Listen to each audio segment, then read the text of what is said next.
ফেসবুকে প্রেম করলো ছেলেটির সাথে, সে চলেও আসলো বিয়ের দাবি নিয়ে, সে বিয়েও করলো ছেলেটিকে।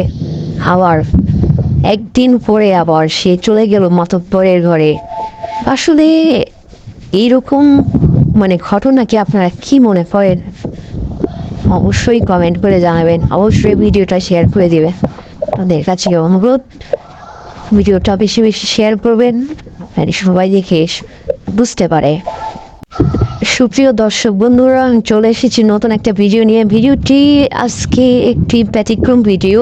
আপনার স্ক্রিনে যে মেয়েটিকে দেখতে পাচ্ছেন, সে মেয়েটিকে আসলে বরিশাল থেকে এসেছিল এক প্রতিবন্ধীর বাসায় প্রমোশন করতে, প্রেমের দাবি নিয়ে, ভালোবাসার দাবি নিয়ে, বিয়ের দাবি নিয়ে, যেটাই বলেন না কেন এসেছিল।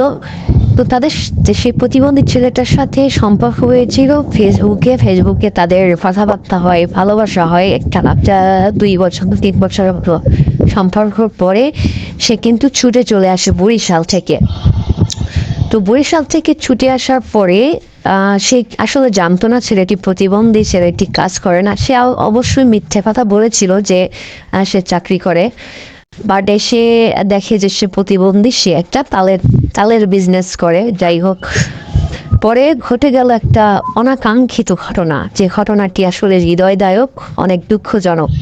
তো ঘটনাটি আসলে শেষ পর্যন্ত দেখার অনুরোধ রইল, এবং অবশ্যই আপনাদের মূল্যবান মতামত কমেন্টে জানিয়ে দিবেন এবং ভিডিওটা সবার মধ্যে শেয়ার করে দিবেন।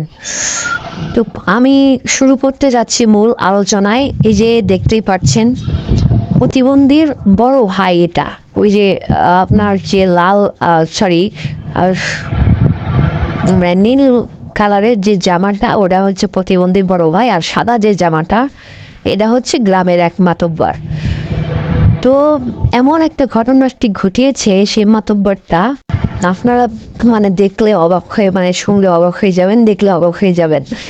প্রতিবন্ধী বাসায় যেদিন মেয়েটি আসে, সেদিন যখন মেয়েটি বলে যে আমি এর সাথে আর থাকবো না, বিয়ে হওয়ার একদিন পরেই বলতেছে যে আমি এর সঙ্গে আর থাকবো না, তখন ওই এলাকার মাতব্বর, যিনি রহিম চাচা, উনি যে রহিম ভাই, যে সে দায়িত্ব নেয় ওই মেয়েটির, যে কি হয়েছে আমার বাসায় থেকে আমি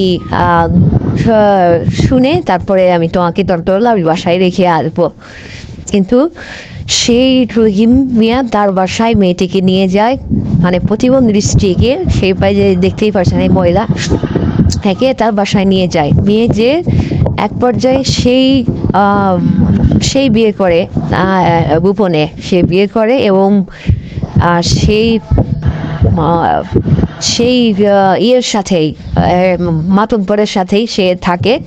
তো এক পর্যায়ে তার এই যে প্রতিবন্ধীর ভাই যে দেখতে পাচ্ছেন, ইনি এসে অনেক বকাঝকা গ্যামজাম শুরু করে দেয় যে আমার ভাইয়ের বউকে কিভাবে সে বিয়ে করে।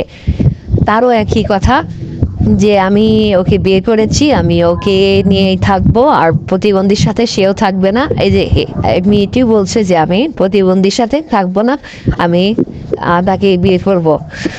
দেখুন, এই একটা ঘটনা কিভাবে মেয়েটি কিভাবে পারে।